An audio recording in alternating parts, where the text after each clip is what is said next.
comme l'a dit tout à l'heure Yacine, malgré ma veste et mon polo, je viens aujourd'hui pour vous présenter voilà, non pas un produit Red Hat, mais en fait un projet purement open source sur lequel j'ai commencé à travailler il y a presque 2 ans maintenant. Et je commence à avoir quelque chose d'un petit peu montrable. Donc la raison de ma présence aujourd'hui. On fera une petite illustration de l'utilisation de cet outil au travers voilà, d'un use case autour de la banque, de l'open banking. Qui je suis? Donc, je travaille chez Red Hat le jour, je suis architecte solution sur toute la partie app dev, d'accord. La nuit, comme j'ai appris à ne pas dormir beaucoup, je commit, d'accord. J'adore Kubernetes, je fais plein de choses sur les API, j'ai un lourd passif autour de tout ce qui était ESB, SOA, SOAP, tout ça, tous ces trucs qui font un petit peu peur, donc ça m'éclate quand même.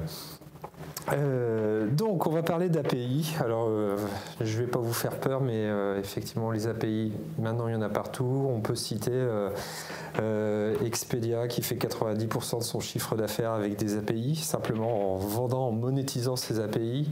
On peut parler de eBay, de tous les retailers, d'Amazon bien sûr, avec toutes ces API pour consommer tous ces services AWS. Et puis son super patron qui dit si à partir de maintenant vous ne faites pas des API, vous prenez la porte. Ça c'était en 2002 quand il a demandé à tout le monde de se mettre au pas, au diapason sur les API. Donc des API partout avec les objectifs suivants, réussir voilà, à découpler pour rendre en fait les systèmes plus agiles, d'accord, pour aussi moderniser, réurbaniser un existant, réussir à connecter, justement moderniser, rendre accessible, pour pouvoir innover, parce que l'objectif en fait souvent d'une démarche API c'est voilà, donner à d'autres la possibilité d'inventer de nouveaux services, d'inventer un nouvel écosystème, d'accord, de créer de la valeur au-dessus des services qu'on apporte nous pour justement encore enrichir. Et le grand objectif de tout ça, c'est voilà, réussir à mettre à disposition des API pour vous permettre de passer à l'échelle, d'accueillir encore plus de développeurs, agrandir encore votre écosystème, etc., etc. Donc vraiment le but recherché par voilà, nombre des clients de Red Hat et autres aujourd'hui, c'est effectivement réussir à créer une plateforme d'API où on va publier en fait tous nos services sous forme d'API et puis où on va chercher un certain nombre de qualités, puis certaines pouvant paraître un petit peu antagonistes les unes par rapport aux autres. Bien sûr, on veut que ce soit hyper agile, hyper adaptable, hyper flexible, mais aussi que ce soit stable, que ce soit scalable. Donc on a tout un ensemble en fait, de défis à résoudre. Donc, des API partout, mais pourquoi c'est si dur de faire des API? Ou en tout cas de scaler une démarche API? Parce que vous le savez peut-être si effectivement vous avez fait des choses comme du SOAP, des projets SOA comme moi dans le passé. En fait, depuis des années, on est dans cette démarche où je suis provider de service, je passe du temps à designer mon service, à le développer, d'accord, à le tester, le réaliser. Et puis, assez tardivement, en fait, dans le cycle de vie, je vais fournir en fait une vision de ce que va être mon service. Ça va être mon fameux point de synchronisation qui va permettre seulement à un consommateur de commencer à spécifier, à développer son propre service à lui, à le tester, à le réaliser. Ce qui fait qu'effectivement, on atteint souvent des cycles projets, et c'était vraiment le gros grief autour des démarches SOA, des cycles projets super longs qui explosent. Alors, je parle de SOA comme étant le passé, mais vous doutez bien qu'avec toutes ces démarches et ce mouvement microservice, si on n'améliore pas les choses, on va encore amplifier le phénomène. Alors bien sûr, les microservices pour déployer en mode CI/CD, passer à l'échelle, piloter, monitorer de façon efficace des microservices, on a des solutions, on a les plateformes de containers notamment. En revanche, sur l'aspect méthodologie, si voilà, on ne trouve pas de nouvelles méthodes, on va continuer en fait, d'agrandir le temps de cycle de vie des projets. Ce qui peut paraître acceptable pour voilà, un fournisseur de services, en fait, à l'échelle d'une entreprise, on peut aller dans le mur et on peut vraiment éclater les durées des projets. L'autre problème en fait de cette démarche microservices et API au sens large, c'est tout ce qui est relatif à la gestion de version. Alors, vous connaissez bien sûr le semantic versionning, le fait de dire voilà, on garde une compatibilité ascendante quand on fait simplement de la release de version mineure. Et puis effectivement, c'est simple, au début tout va bien, on est en 1.0, en 1.1, en 1.2, tout ça c'est compatible ascendant. Mais bien sûr, on a des nouvelles idées. Donc vite, on va tirer une branche 2, une branche 3, et puis on aimerait que tous nos consommateurs ils passent vite sur cette branche 3.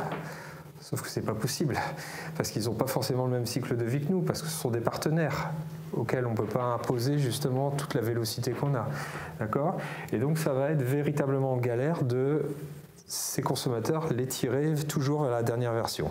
Et donc il va y avoir un laps de temps, plus ou moins long, où on va devoir en fait s'assurer à chaque fois qu'on release une nouvelle version qu'on n'a pas cassé cette compatibilité ascendante et que la version 3.2 elle est toujours compatible avec la 3.1, avec la 3.0, même chose sur la branche 2, même chose sur la branche 1, etc. etc. Et c'est là justement, c'est à ces problèmes-là que je veux m'adresser avec Microx. D'accord ? Il y a une idée qui paraît simple, qui était l'idée fondatrice en fait de la SOA au début, c'était on avait inventé un super truc, on a dit il y a le contrat de service. Ça va vous aider, ça va être magnifique. Et dans la pratique, en fait, le contrat de service, personne ne savait le lire, personne ne savait l'écrire, personne ne savait l'exploiter. Je ne sais pas les gens qui savent parler nativement XSD ou WSDL. Bon, il n'y en a pas beaucoup, mais ça restait un peu des moutons à 5 pattes. Donc dans la réalité, qu'est-ce qu'on faisait ? On écrivait le code, on mettait les annotations, on lançait le truc, puis on avait un WSDL. Et puis à chaque fois que ça bougeait, on régénérait le WSDL. Et puis, vous voyez le point de synchronisation qui arrive vite, qui arrive tard, je veux dire. Voilà. Donc l'idée de base de Microx, c'est de dire il faudrait en fait une nouvelle approche pour que cette contractualisation, on puisse véritablement l'utiliser de façon pragmatique, on puisse véritablement en tirer parti pour justement avancer ce point de synchronisation et permettre plus rapidement justement à des consommateurs d'en tirer parti. Donc l'objectif c'était avoir une approche simple, pragmatique pour que les contrats de service on puisse enfin les utiliser et puis penser en fait tout ce qui est driven design, tout ce qui est spécification exécutable, essayer vraiment d'avoir quelque chose de très simple dont on puisse vraiment tirer parti et exploiter par la suite. Donc le premier use case de Microx, c'est ça, c'est de se dire cette étape de contractualisation, peut-être qu'on ne la fait pas formellement au travers d'un WSDL, de XSD ou rares encore sont les gens qui écrivent du Swagger directement à la main. Par contre, dans le processus de développement, on utilise tout un ensemble d'artefacts qui sont bien utiles. On écrit je ne sais pas vous, mais des collections Postman.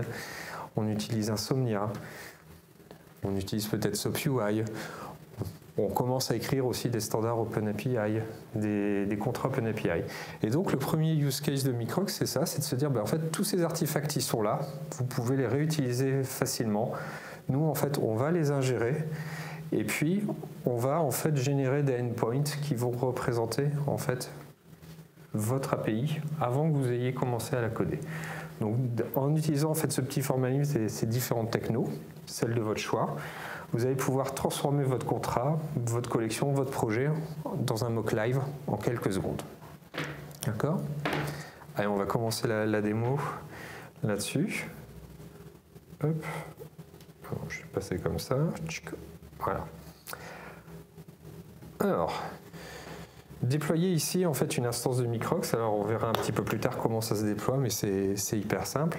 Et la première chose, c'est que voilà, c'est en fait une console, donc un portail qui va vous servir naturellement en fait de référentiel pour toutes les API, tous les services en fait de l'entreprise. Et en fait, l'idée, c'est que comme je disais tout à l'heure, vous écrivez déjà ces collections Postman, ces contrats, voilà. Vous les stockez souvent la plupart du temps dans GitHub. Ici, j'ai un contrat par exemple, et dans ce contrat, je vais gérer en fait des contacts. Et puis, je vais pouvoir définir des exemples. Et ce que va faire tout simplement Microx, ce qu'on va pouvoir faire tout simplement, c'est de se dire, voilà, je vais donner la référence de ce Git. D'accord, j'ai fait ici une référence. Et puis simplement, tu vas aller découvrir ce qui se passe sur ce Git.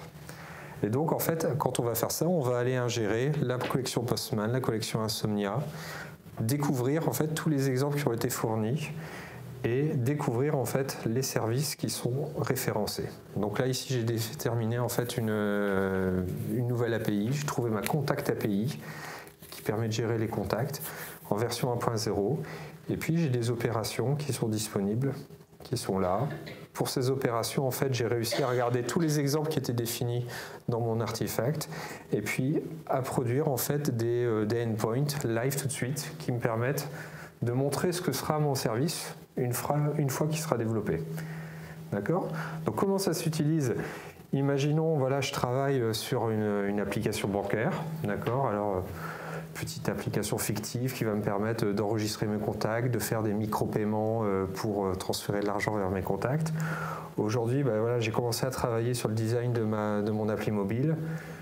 J'ai pas de contact. Bon, ce que je peux faire, c'est importer mon API dans Microx, récupérer ici l'URL du endpoint qui a été publié, et puis dans ma UI, voilà, je vais venir sur mon contact service. Alors, hop.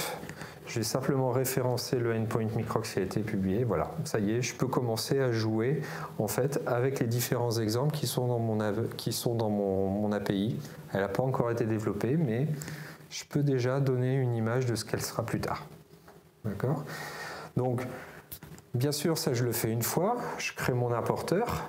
Et après, l'idée, en fait, c'est que comme vous travaillez de façon, j'imagine, incrémentale, itérative, eh bien, à chaque fois que vous allez définir une nouvelle opération sur votre API, définir un nouveau cas de test, parce qu'au début, vous décrivez les cas passants, et puis petit à petit, vous décrivez les cas tordus, un peu à la marge, eh bien, tout ça, vous allez le versionner dans Git. Automatiquement, en fait, lui, Microx, il va rafraîchir, il va découvrir des nouvelles versions d'API, des nouvelles opérations, des nouveaux exemples, et il va tout de suite republier les mocks pour refléter en fait tous ces changements. Donc ça, c'est une première façon d'avancer de façon hyper rapide et donner de la visibilité en fait à vos futurs consommateurs de ce que sera votre API une fois qu'elle sera faite. Donc premier use case, donner vite de la visibilité sur l'API qui vient. Bien sûr, la visibilité que vous donnez, tout ça, ça restera dans le temps. C'est de la documentation que vous offrez aussi gratuitement à vos utilisateurs et puis plus globalement à toute l'entreprise qui connaît son référentiel d'API. Le deuxième use case, on va s'attaquer plutôt là à tout ce qui est vérification de la conformité. Ok, j'ai produit mon API, je l'ai bien développé selon les spécifications. Comment je m'assure qu'elle est conforme au contrat? Et puis comment je m'assure toujours quand je suis en train de développer la version 1.2 que je respecte toujours le contrat 1.1, 1.0, etc., etc. Et c'est là que justement on a un deuxième use case, c'est que toutes ces spécifications que Microx a ingérées, les collections Postman, les schémas, les projets SoftUI, il va pouvoir les réutiliser en fait comme jeu de test pour aller ensuite tester la conformité de votre implémentation. On revient là-dessus. Ah oui. Hop. Donc, imaginons mon équipe de dev a travaillé. Elle a déployé sous forme de conteneur dans OpenShift une implémentation de mon API Contact. D'accord ? Alors j'ai ici normalement voilà, la petite URL. Je peux copier l'adresse du lien. Quand je suis dans Microx, voilà, sur mon API Contact version 1.0, j'ai ici un petit bouton, un petit peu plus gros, qui va me permettre de déclencher un test. Et là, qu'est-ce que je vais dire simplement? Je vais dire, voilà, on va tester en fait cette spécification-là, d'accord, sur ce endpoint-là, et puis je vais pouvoir utiliser en fait différentes stratégies de test. Donc là, je vais vérifier la conformité au schéma OpenAPI, puis je vais lancer en fait le test en live. Puis ça a été super vite. J'ai déjà les résultats. Mes deux opérations sont bien conformes. Je peux avoir accès en fait aux résultats complets. Et je peux même avoir accès en fait à l'ensemble des flux qui ont été échangés. Ce qui me permet de dire, voilà, ça marche sur cet environnement-là, ça marche pas sur l'environnement suivant. Je peux extraire un diff, je peux commencer à troubleshooter, essayer de voir les différences de setting, les différences de paramétrage. Donc très facilement, je vérifie la conformité. Alors ça, c'est bien de le faire manuellement, mais la chose super intéressante, c'est de le faire en continu, systématiquement, à chaque fois que vous réalisez, vous déployez une nouvelle version. Et ça, on va pouvoir le faire très facilement parce qu'avec Microx, on va fournir justement un ensemble d'outils, de plugins Jenkins, de plugins GitLab, d'outils en CLI. Vous allez pouvoir intégrer dans n'importe quel outil de pipeline, d'accord, pour pouvoir vérifier ça. Donc là, un petit exemple. Moi, je vais vous montrer, on a vu tout à l'heure les pipelines Jenkins dans OpenShift. Je vais vous montrer voilà, les nouveaux pipelines qui sont des pipelines Tekton qui arrivent dans OpenShift. Tekton, c'est une technologie Kube-native pour faire du CI/CD. On a aussi un plugin Tekton. Et donc, typiquement, l'idée, c'est de vous faire votre pipeline qui va permettre de builder votre implémentation, produire l'image de conteneur, déployer cette image de conteneur sur un test, et puis ensuite sur un environnement de test, et puis ensuite demander à Microx, maintenant vérifie-moi la conformité par rapport à cette version 1.2, et puis toutes les versions avec lesquelles je suis censé être compatible. Et donc hyper facilement, voilà, on va pouvoir avoir un pipeline qui du coup interroge Microx et puis lui demande aussi d'exécuter ses tests. Alors voilà, les tests, il va arriver gentiment ici, on va pouvoir voir, voilà, on a l'historique des différents tests, savoir combien de samples ont été testés, sur quel environnement, et donc là, d'ici quelques secondes, voilà, je devrais avoir un nouveau test qui apparaît. Là, donc j'ai pas caché l'image de test. Bon. On y reviendra, pas de souci. Un petit dernier refresh pour la route, peut-être il est là. Oui, et donc j'ai un dernier test qui est apparu et qui a été lancé par mon pipeline.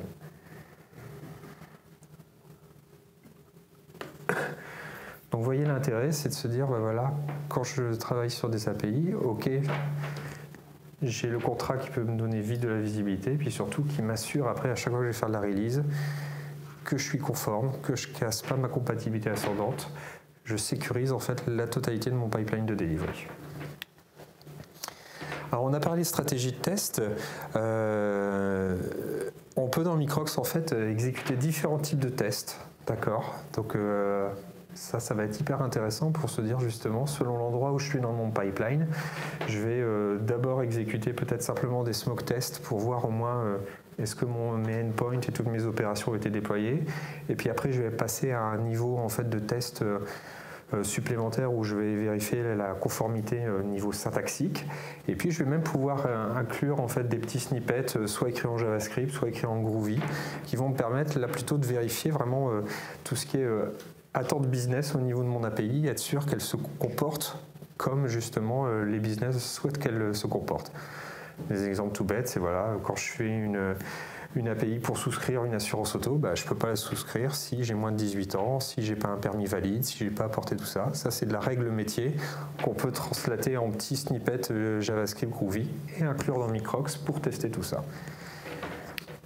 Donc on va pouvoir couvrir ces différents types de tests selon vraiment l'endroit du pipeline où vous vous trouvez.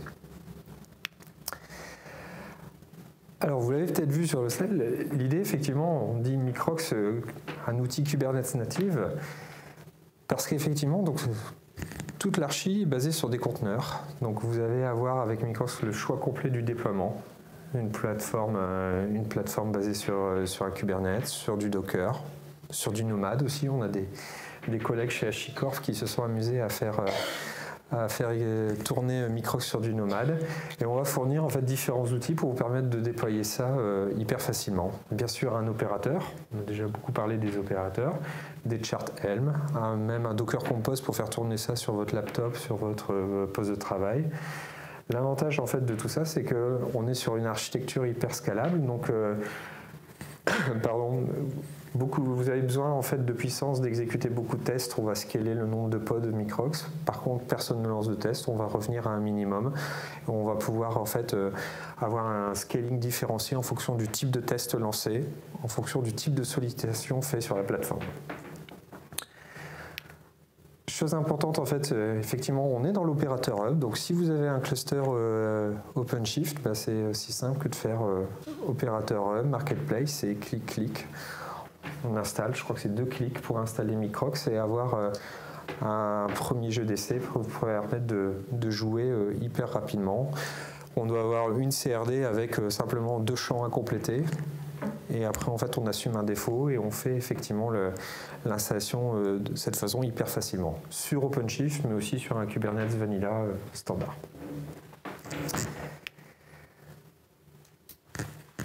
Quelques mots pour terminer. Donc, vous voyez, l'objectif de Microx, c'était effectivement de se dire, ce qu'on veut, c'est accélérer la chaîne complète de delivery des API. Donc vraiment faciliter la collaboration, mais ne pas réinventer la roue. Faciliter vraiment la réutilisation de vos assets. Vous êtes développeur, vous avez sûrement l'habitude d'utiliser certains des outils que j'ai cités. Certains de ces outils sont même souvent utilisés par des gens qui ont une connotation un peu plus métier, un peu plus fonctionnelle et peuvent être facilement adaptés pour justement leur permettre de décrire des flux, pour décrire des cas nominaux, les cas passants, les cas à la marge, qui vont vraiment en fait donner les illustrations de la vraie vie, de comment doit fonctionner l'API une fois qu'elle sera correctement développée. L'idée, bien sûr, c'est d'avoir du feedback rapide et de se mettre dans cette démarche où voilà, une API, effectivement, elle n'a de la valeur que si elle est utilisée, que si elle sert, que si elle permet vraiment de construire un écosystème, de permettre à des gens de se connecter à des services existants, d'être vraiment très orienté service. Donc là aussi, en fait, en diffusant rapidement vos contrats, en donnant vite de la vision sur vos mocks, vous encouragez vite le feedback, les retours, et ça vous permet en fait d'adapter vite votre stratégie autour de cette API, savoir si elle est utile, pas utile, si elle est correctement documentée, si les exemples que vous fournissez ils sont utiles aux futurs utilisateurs. Alors une chose qui me paraissait hyper importante et qui est très différente par rapport aux autres outils, c'est que c'est pas un outil uniquement pour les API REST dernière génération. Vous pouvez l'utiliser aussi sur votre patrimoine existant, sur vos web services. Là, on est en train de travailler pour inclure aussi tout ce qui est Async API, le nouveau formalisme en fait qui permet de décrire des API qui utiliseront en fait du messaging comme transport sous-jacent. D'accord ? Donc l'idée c'est d'avoir un même outil pour offrir la même démarche et puis quelque part avoir la visibilité complète sur le patrimoine de l'entreprise, de l'organisation dans laquelle vous travaillez. On a plusieurs utilisateurs qui l'utilisent par exemple pour en fait gérer des projets de modernisation, des projets de remplacement d'ESB. En fait, le travail qu'ils font, c'est collecter les différents projets SOAP-UI qui étaient à droite à gauche. Ils donnent ça en fait à Microx avant de commencer leur projet de migration. Et puis tout le long du projet de migration, en fait, ils réutilisent ces assets pour vérifier que voilà, la portabilité, la migration vers le nouvel ESB, vers le nouvel outil, en fait, n'induit pas de régression et continue de rendre les mêmes services disponibles aux autres consommateurs qui ne bougent pas forcément de concert. Alors on simule effectivement en continu. L'idée c'est d'être vraiment dans cette démarche incrémentale, itérative où vous donnez très vite de la visibilité sur une première version, une deuxième version, vous ajoutez des opérations, voilà. Et c'est vraiment avoir cette démarche en continu, aussi bien pour les mocks que pour les tests de vos implémentations. Puis le dernier point en fait, sur lequel je vais m'arrêter, c'est que en fait, cette dernière année, j'ai pas mal travaillé justement dans le sujet, dans le monde de la banque par rapport aux différents clients que je suivais. Et donc, c'est un monde très riche en ce moment, justement, en initiative autour des API, parce que je parlais d'open banking, qui est plutôt à consonance britannique. Mais en Europe, on parle beaucoup aussi de DSP2, la standardisation justement des API, avec voilà, des organismes dont fait partie Banque de France qui justement spécifient des API et puis différentes banques qui ensuite les étendent, les implémentent ou les spécialisent. Et donc en fait j'ai été amené à faire beaucoup de démonstrations et on m'a dit c'est super toutes ces API, mais comment je fais pour vite les récupérer, pour vite justement instancier chez moi un nouvel environnement. Et donc on est en train de travailler en fait sur la notion d'un hub communautaire qui permettra à des organismes qui font de la standardisation, à des vendeurs indépendants qui ont des solutions à base d'API, de venir justement partager les différents mocks, les différents tests qui permettront en fait à des utilisateurs justement de simuler des intégrations. Alors, un petit cas concret, je vais vous montrer à quoi ça ressemble, vous allez tout de suite comprendre. Alors, un petit teaser effectivement de ce que va être le hub Microx, design intermédiaire provisoire, on va dire. L'idée, c'est voilà, d'avoir un hub qui vous permettra de découvrir différents types d'API. Alors là, on retrouve les API standards Open Banking, donc chez qui j'ai au moins 3 API différentes. Et puis voir effectivement sur ces API, voilà, qu'est-ce qu'elles font, comment je peux les récupérer et comment je peux éventuellement les installer dans mon instance de Microx. Donc sur ce hub, on peut avoir différents types d'API. Vous voyez qu'il y a bien sûr de l'open banking, il y a les API DSP2 de State, mais pourquoi pas aussi des API fournis par des cloud providers. Et notamment, comme je disais tout à l'heure, on a des collègues de chez HashiCorp qui ont fait l'effort justement de décrire toutes les API de Terraform, sous forme de mock. Parce qu'ils rencontraient souvent ce besoin en fait, des utilisateurs, certains de leurs clients, qui voulaient en fait encapsuler Terraform, qui voulaient fournir des services autour de Terraform et qui voulaient en fait tester en continu leur intégration avec les API de Terraform, puis qui se posaient la question sur c'est quoi la meilleure façon, il faut que je pop une instance de Terraform et puis il faut que je la tue à la fin et puis il faut que je la repop, il faut que je la réinitialise. Et eux, HashiCorp, on dit non, c'est très bien, on va vous fournir ça pour vous, on va vous fournir un ensemble de mocks avec justement la description de toutes les API Terraform et comment vous êtes censé les utiliser. Et du coup, cette instance, ces mocks, vous pouvez les réutiliser pour créer chez vous un environnement Terraform complet, le recréer à chaque fois, le simuler. Alors, ça c'est effectivement intéressant, on a un hub pour les différentes API. La chose intéressante, c'est que du coup, on a intégré ça aussi dans Microx. Et donc, vous allez avoir la possibilité de dire, voilà, si je veux tester chez moi, en fait, certaines de ces API, alors il y a aussi des API OpenStack, voilà, des API Oiseau, qui est une plateforme, en fait, de communication unifiée sur IP, qui propose justement un ensemble de briques configurables par API et qui est en train de décrire toutes ces API pour qu'elles soient utilisables. Pour qu'elle soit mockable facilement dans Microx.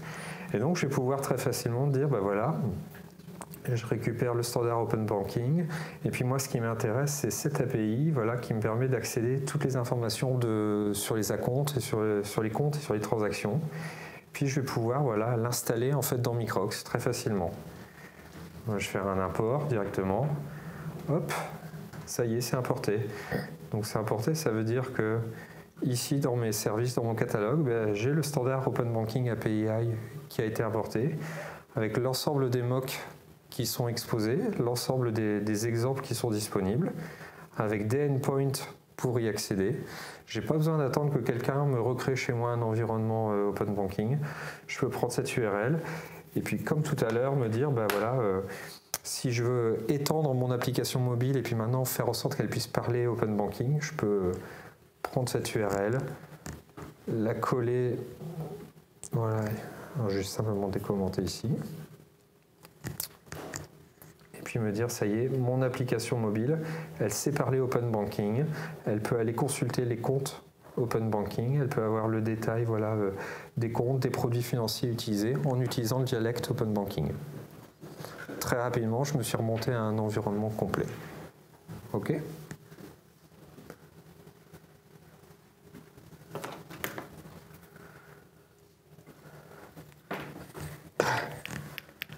Le petit mot de la fin. Testez, essayez, dites-nous si ça vous plaît. Si c'est le cas, mettez des étoiles. Si vous avez vous-même, si vous développez des produits basés sur des API, si vous dites je veux que mes clients ils aient vite une vision aussi de ce que va être mon API, si je veux leur donner la possibilité de tester leurs intégrations avec mon API, effectivement ça peut être un super vecteur de passer par cette marketplace. L'idée effectivement c'est de collecter tout un ensemble d'API de différents acteurs et puis voilà, envoyez-nous vos feedbacks. Merci.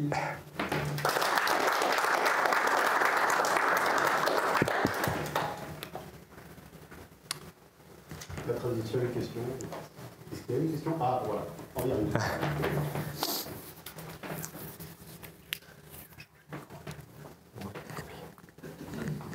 Merci pour la présentation. Une question qui peut être longue. Enfin, bon, la réponse peut être longue, mais il ne faut surtout pas que ça soit trop long. Est-ce que tu peux nous donner une petite idée de la description en fait, des contrats qui sont au cœur de tout le système, j'imagine. Mais c'est quoi le langage de description ou la schématique de description des contrats? Alors en fait, ils peuvent prendre différentes formes, ces contrats. Donc typiquement, là, le contrat que je montrais tout à l'heure, c'est un contrat qui suit le standard OpenAPI qui est fait en YAML. D'accord? Ça, c'est une façon de faire. Une autre façon aussi, c'est simplement d'utiliser Postman.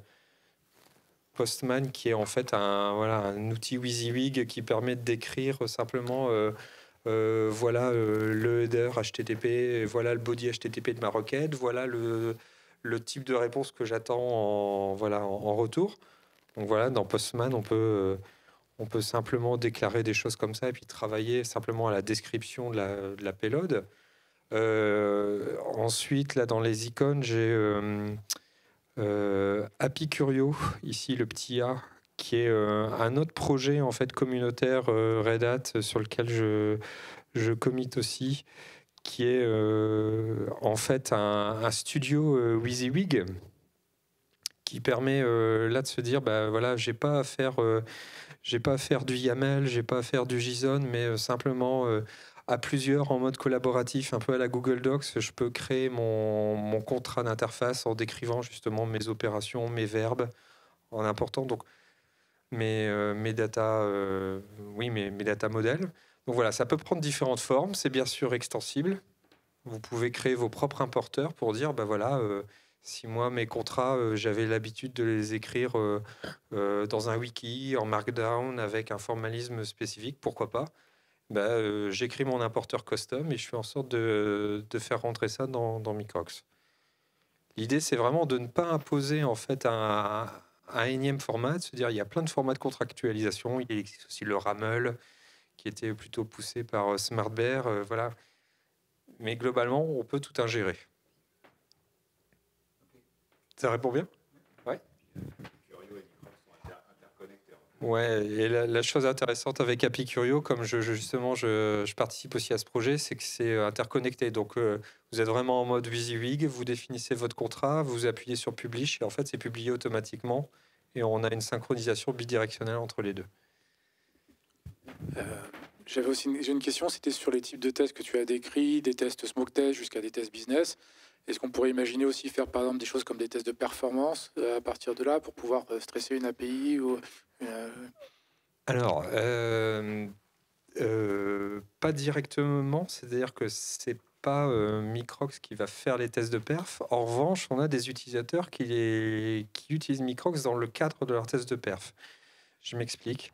On a souvent en fait un service A, on va dire c'est le service qu'on veut tester, d'accord, qui dépend de tout un ensemble de services B, C, D. Et en fait, ce que font ces utilisateurs-là, c'est que ces services B, C, D, ils les simulent avec Microx. Et ce qu'on peut faire avec Microx, c'est donner en fait des temps de réponse et des variations sur ces différents services. Donc en fait, ils regardent bien le comportement de leur service A quand B, C, D répondent dans la milliseconde. Et puis après, ils font des tirs de perf supplémentaires en simulant justement des temps de réponse plus longs sur B, C, D pour voir comment se comporte A quand ces dépendances commencent à varier. Donc c'est pas directement Microx qui fait les tests. Par contre, il peut aider justement à simuler la façon dont vont répondre les services du back-end.